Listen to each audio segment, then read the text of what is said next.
Est-ce que tout le monde est là ce soir? C'est le DJ légendaire qui va vous faire beaucoup de bien. On va s'éclater, ça va être top. Bah, je sais que vous posez des questions, vous vous dites mais qu'est-ce qui se passe?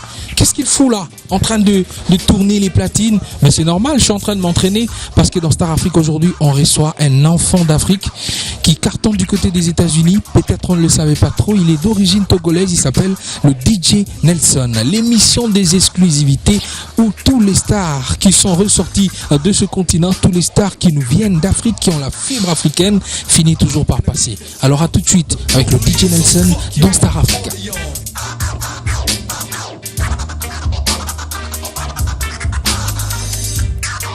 Star Africa, on est en mode squash, en mode house, électro, c'est-à-dire on est avec un DJ. Voilà. On est aussi en mode rumba hein, parce que les DJ ne sont pas limités et on est avec DJ Nelson qui nous vient direct du State. C'est ça, bonjour tout le monde. Comment tu vas? Très très bien, je viens de la culture hip-hop en fait, d'où le DJing vient aussi.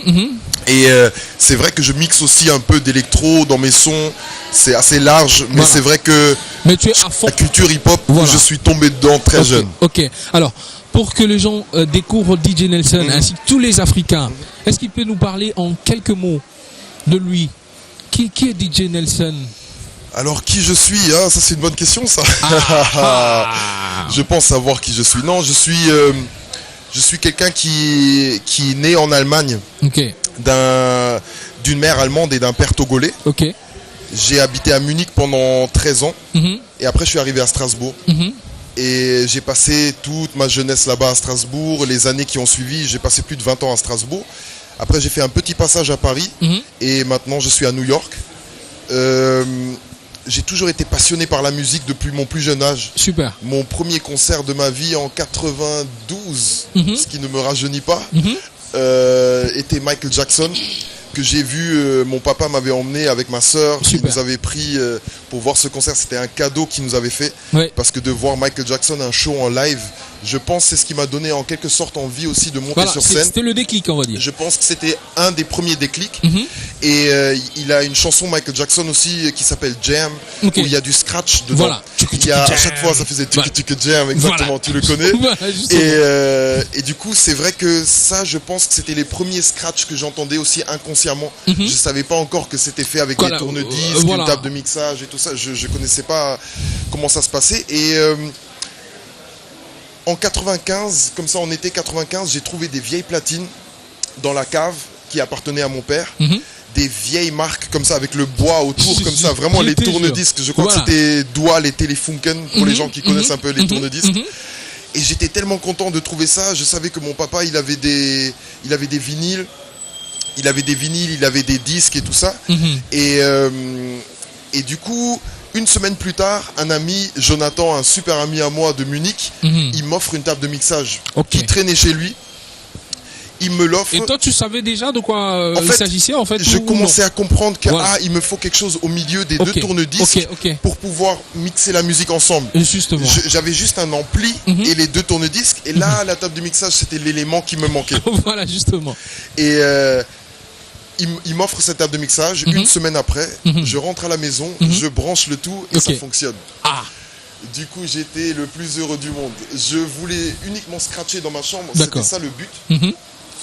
Et par la passion de la musique, de mixer même la musique que mon papa il écoutait, que ce soit des musiques africaines de tout horizon, ou la soul, le funk. Il est fan de James Brown aussi, Marvin Gaye, et les Temptations. Je pourrais sortir tellement de noms. Et grâce à lui, et grâce à ma grande sœur aussi, qui a 2 ans de plus que moi, j'ai vraiment baigné très tôt dans la musique. Et avec les platines, 1 an, 2 ans plus tard, je commençais à avoir des émissions à Viva, la chaîne allemande de musique, qui passait tous les vendredis une émission hip-hop qui s'appelait Freestyle. Et je crois que le nom était World Cup aussi. Et là, avec Tyron Ricketts qui présentait. Et là, je commençais à voir la première fois un DJ derrière. Justement. Et tu commençais à te dire, en fait, on peut faire mieux que ce que je fais dans la chambre. C'est ça. Voilà. Ah, ok. En fait, il faut ce genre de matériel aussi pour que les disques tournent mieux. Okay. Parce que moi, j'avais encore le plastique en dessous. J'avais pas la feutrine qui était en dessous. Vu que j'avais pas d'amis qui étaient DJ. Aujourd'hui, c'est vrai que c'est beaucoup plus répandu. Okay. On peut cliquer sur YouTube comme ça, là, vite fait. On tape DJ, on voit des milliers de DJ, électro, hip-hop, ça scratch dans tous les sens et c'est bien. Mais c'est vrai que à l'époque, quand je commençais, aucun de mes amis était DJ ou s'intéressait au scratch. Du coup, c'était juste une passion personnelle. Et à travers ces émissions-là, d'avoir vu un peu des DJ faire, j'ai dit, ah, ok, il me faut ce genre de matériel. Il me faut les Technics. Je veux là les 2 tourne-disques Technics et je veux la table de mixage Technics. D'accord. Mais financièrement, c'était ça le faisait loin. pas. Ouais, ça le faisait pas, quoi. C'était très lourd. J'avais 14-15 ans, quelque chose comme ça. Et c'est vrai que c'était impossible pour moi d'acheter ce matériel. Du coup, pendant 2 ans, quelque chose comme ça, j'ai acheté vraiment des vieilles platines dans les magazines, là, les trucs d'occasion. Et j'ai acheté des tourne-disques qui se cassaient après parce que c'était pas fait pour scratcher. C'était pas les platines professionnelles. Oui. Et je pense que on était en 96, là, 97. 97, j'achète ma première cassette VHS. Vous savez ce qu'il faut encore mettre dans le magnétoscope, là, comme ça, la grosse cassette qu'il faut rembobiner. Oui. Ben, j'achète cette cassette-là, DMC 97. Okay. Le championnat du monde, DMC 97. Et c'est DJ A-Track qui gagne cette édition. Il gagne cette édition à 15 ans.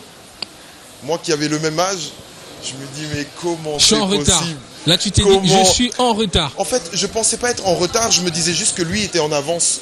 À son âge-là, il avait de la chance d'avoir peut-être eu ce que j'ai appris par après. Il a eu un grand frère aussi qui était dedans. Et ce qui n'enlève rien de son travail, mais c'est vrai qu'il avait déjà peut-être cette connexion. Mais du coup, ça t'a plus motivé aussi. Tu t'es dit, DMC, je peux faire mieux. Exactement. Et c'était pas que A-Track, mais c'était les 20 participants. C'était DJ Crazy B, DJ Slice des États-Unis, et tous les DJ qui étaient sur cette cassette 97 DMC championnat du monde, ils m'ont tous inspiré.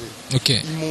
Ils m'ont fait comprendre que il me faut le crossfader parce que la table de mixage que mon ami m'avait offert, il n'y avait pas de crossfader dessus, c'était que des volumes comme ça. D'accord. Allez, on va donner du temps à nos amis. On va donner du temps à nos amis de respirer de temps en temps pour qu'ils puissent bien comprendre. Alors, étant un DJ, propose-nous un titre. Nous, on se fera un réel plaisir de le balancer. Vous allez sur YouTube, vous cliquez DJ Nelson Break Your Neck. Non, sauf que là, nous, on le balance tout de suite. Et vous le balancez directement. Là, on le balance, là, tout de suite. Tout de suite. Yeah. Check it out. See, the only thing you need to do right here is nod your fucking head. Yeah. Yeah. Break your fucking neck, bitches. Yeah. Yeah. Here we go now.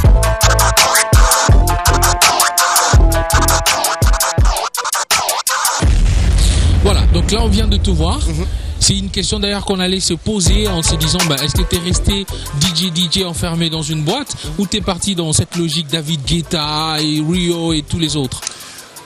En fait, avant David Guetta et tout, je suivais plus des gens comme Birdie Nam Nam et comme C2C et comme les Executioners à New York, les Invisible Scratch Pickles à San Francisco. Et j'ai toujours eu envie de suivre leurs traces, d'être vraiment un scratcher, d'être un platiniste. On est turntabliste parce qu'on utilise la platine comme un instrument de musique. Voilà. Et David Guetta, il est dans la production, chose qui m'intéresse beaucoup maintenant aussi.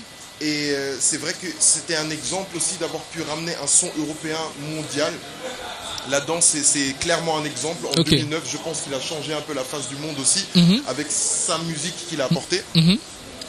Et bien sûr que moi aussi ça peut m'inspirer. D'accord. Maintenant on n'est pas tout à fait dans la même catégorie, mais je crois que David Guetta scratchait aussi à l'époque. Bien sûr, il a commencé comme toi. C'est pourquoi je dis. Donc comme maintenant, toi tu scratches, tu mixes, et en plus tu as tes chansons, tes clips à toi. Exactement. Et donc je me dis que c'est pareil avec David Guetta aussi, qui était un jour DJ de boîte et qui a émergé quoi. Donc t'es dans cette même logique. C'est ça. Voilà. J'ai fait la radio à Strasbourg pendant 16 ans. J'ai fait je mixe en club depuis 99, quelque chose comme ça. Du coup, j'ai fait tous les clubs en alentour de Strasbourg et l'Allemagne.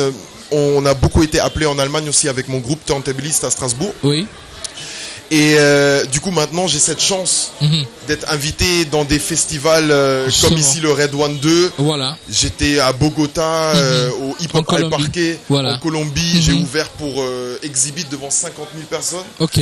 Du coup, j'ai joué dans le monde entier maintenant, c'est vrai, au Brésil, Argentine, l'Angleterre, le Qatar, le Sénégal, Kinshasa, Congo. J'ai joué au Togo. C'est la première fois pour Kinshasa? Non, c'est ma deuxième fois. Ah, c'est la deuxième. J'ai joué au Jazz Key Festival en 2015. Ah, super. C'était ça, oui. Et comment a été cette rencontre entre la terre de tes ancêtres et toi? Parce que c'était la première fois que tu débarquais. Comment ça s'est passé, cette communion? Alors, la première fois que je débarquais, c'était j'allais déjà au Togo en 93. Après, je suis retourné en 2005 et j'ai participé au Hip Hop Awards 2005 au Togo. Et il m'avait invité en invité surprise. Et je me suis retrouvé au Palais des Congrès à Lomé avec mon papa qui est de là. Avec toute la famille assise devant et 1500 personnes face à moi. Ça a été, de retrouver l'Afrique. Même de te le dire, j'ai encore les frissons. Parce que je crois qu'après 10 ans que j'étais au platine, on était en 2005 à ce moment-là, je crois que c'est la première fois que le paternel commençait à accepter un peu, peut-être le fiston là, et tu sentais la fierté aussi. Je sentais pour la première fois une sorte de fierté en plus, de il fait ça même chez moi, et les gens répondent positivement. Je pense qu'il était fier ce jour-là. Mais bon, les papas africains ont toujours du mal avec... Et ils font toujours... c'est bien, c'est bien, bon. Mais... Non, mais bon. D'accord. Beaucoup d'amour pour le paternel. Voilà, donc avec le Jazz Key, c'était l'occasion maintenant de retrouver le Congo aussi. Et c'est vrai que le Congo, Jazz Key Festival, c'était la première rencontre avec le Congo. J'ai beaucoup d'amis congolais, même en France. Et de découvrir... Kinshasa aussi, ça a quelque chose de spécial. Je sais pas pourquoi. Le nom, ça m'évoquait toujours quelque chose de spécial. Avant de venir ici. Et je dis pas ça partout. Non. Je dis pas ça dans chaque village. C'est vraiment Kinshasa. Et le Congo, c'était spécial pour moi parce que c'était pas une terre que je pensais mettre mes pieds avec la musique, avec le scratch, qu'un jour je commence à scratcher dans ma chambre et aujourd'hui on est ensemble. Tu en rencontres avec certains artistes congolais? Oui, complètement. On n'était pas que à Kinshasa mais aussi à Lubumbashi où j'ai fait un atelier DJ avec 15-20 DJ qui venaient de là-bas. Est-ce que tu connais quelques DJ de Congo? En fait, tu sais, je veux pas te dire de nom parce que sinon je vais en oublier d'autres. Mais ça fait rien dire quand même. Eux que j'ai rencontrés ici vont se reconnaître et j'ai de l'amour pour eux comme eux ils ont de l'amour pour moi. Voilà, justement. Tu vois, mais c'est vrai que il y a du talent ici. J'ai vu des DJ qui sont friands, ils ont envie, ils sont là. Dès que je scratch, ils vont être à côté, ils vont regarder aussi. Moi, je vais regarder aussi ce qu'ils font. Et c'est un échange. Du coup, je vois qu'il y a énormément de talent ici. Et big up à tous les DJ de Kinshasa, du Congo en général. Je peux que dire la même chose que moi je fais, travailler, parce que ça passe beaucoup par l'entraînement, par des heures qu'on met de travail. Et là, les téléspectateurs veulent déguster encore un autre titre de toi. Ah, c'est parti.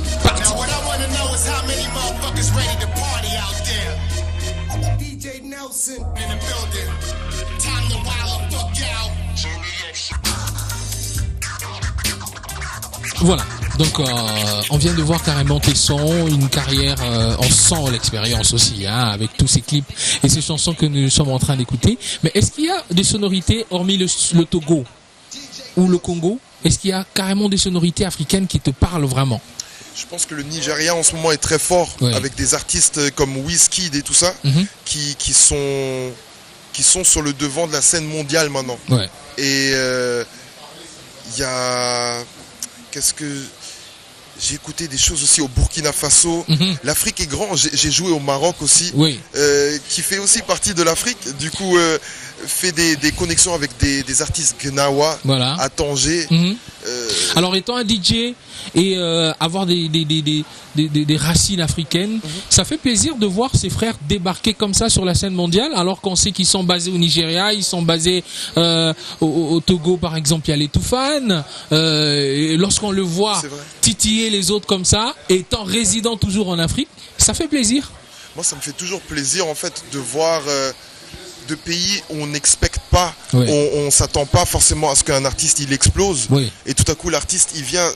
Je dirais un exemple comme par exemple Drake qui vient du Canada. Personne n'attendait un Canadien qui allait exploser le monde. Exactement. Et du coup, c'est vrai que quand je vois aussi des Africains réussir, j'adore. Mais tu sais, je me sens citoyen du monde. Et du coup, quand je vois un bon artiste, c'est vrai que quand il vient d'Afrique, ça fait sûrement... Ça touche parce que c'est moins évident de percer ici. Et de percer mondialement, je veux dire. Mais c'est vrai que je suis ouvert à tout, à l'Amérique latine, à l'Afrique, à l'Europe.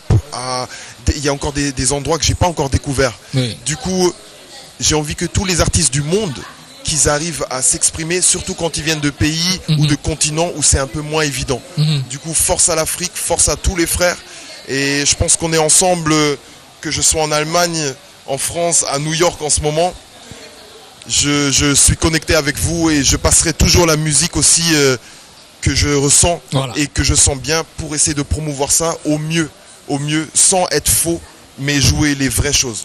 Tout de suite ici avec DJ Nelson. Une question on te pose et toi tu nous donnes la réponse.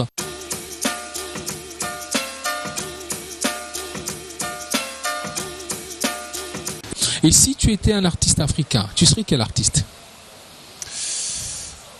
Ah, c'est une question intéressante, mais tu sais, je resterai toujours moi-même, DJ Nelson. Et bon, ça c'est un jeu, hein. Tu dois te mettre dans la peau d'un autre artiste. Non, je sais, mais... Il y en a tellement. Au Togo, il y en a, au Nigeria, les Fela Kuti, les Alpha Blondy, les je pensais à Alpha Blondy parce que c'est vrai que c'est quelque chose que j'ai beaucoup écouté via mon frère aussi. Mais si j'étais un artiste africain, je serais DJ Nelson. Mais si tu étais un plat typiquement africain? Si j'étais un plat typiquement africain, je serais... C'est vrai que je vais peut-être aller vers du mafé. Ou vers le yassa. Voilà. Et j'ai mangé du foufou hier. J'irai peut-être vers ça aussi. Ça fait 3, mais choisis un. C'est compliqué. C'est compliqué. Je suis tiraillé dans tous les sens. Entre le foufou, le mafé et les... Moi, je suis issu du mix. Du coup, j'aime bien mixer. On garde le mixage. Je suis DJ. On garde le mixage. Foufou, mafé, yassa. Allez, on emmène tout ça. Une ville africaine. Une ville africaine, Lomé. Sûrement. Ça, il n'y a rien à faire. Et si tu étais... Non, celle-là, on la laisse. J'allais dire un homme politique africain. Non, celle-là, on va la laisser de côté parce que je le serai pas, je pense. Ok, d'accord. Je le serai pas. Et en tout cas, j'espère que les hommes politiques africains prennent conscience aussi des Africains. Ok. C'est ce que j'espère. Un mot pour Star Africa et ton agenda, qu'est-ce que tu comptes faire après ton départ de Kinshasa? Un mot pour Star Africa ainsi que pour tous ceux qui t'ont reconnu et t'ont vu aujourd'hui. Voilà.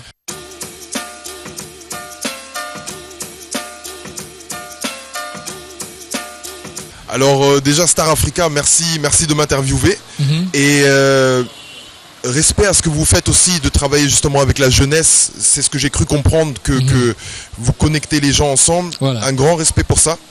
Ma suite, ce que je vais faire ensuite après le Kinshasa, c'est je rentre en France pour continuer à faire des dates encore en Europe et ensuite je vais rentrer à New York, beaucoup travailler en studio, beaucoup produire des prochaines choses et préparer la suite tout simplement parce que je n'arrête jamais de travailler. D'accord. Du coup voilà, tourner le monde. Est-ce qu'il y a un nom d'un artiste congolais que tu retiens et du coup on va mettre sa chanson lorsqu'on se dit au revoir? Un artiste congolais. Ce qui m'a beaucoup touché, c'est que j'ai pu rencontrer la fille de Papa Wemba. Et je sais que mon père il adore Papa Wemba aussi. Voilà. Du coup je vais partir avec le classique. Papa Wemba.